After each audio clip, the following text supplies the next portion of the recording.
വല്യമ്മച്ചി, വല്യമ്മച്ചി. ഓ, ഡ്രാക്കുളയോ? ഓ, ഡ്രാക്കുള അല്ല, ഇത് ഞാനാ. എന്താടി? ഞാൻ രാജേഷും കൂടെ ഒരു ബിസിനസ് സ്റ്റാർട്ട് ചെയ്യട്ടെ. ഈ പാതിരാത്രിയിലോ? ഓ, ഇപ്പഴല്ല, പയ്യെ.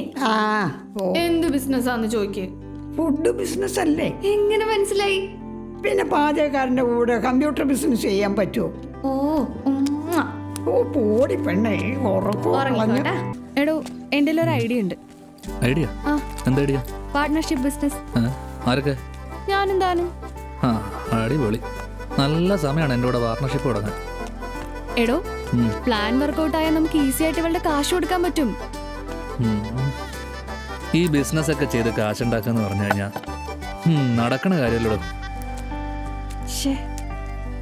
എംപ്ലോയ്മെന്റ് എക്സ്ചേഞ്ച് വഴി വുമൺ ഓണ്ടർപ്രണറിന് 25 ലക്ഷം രൂപ വരെ ലോൺ കിട്ടും, അതും പലിശയില്ലാതെ.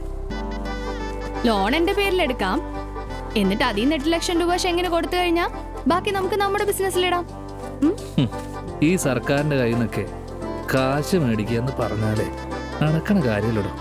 നടത്തി നമ്മളെ നശിപ്പിച്ചു കളെ. എടോ, താൻ എന്തെങ്കിലും നെഗറ്റീവ് തള്ളണേ? B positive. അല്ല, എന്താ തന്റെ ഐഡിയ? അത് പറ.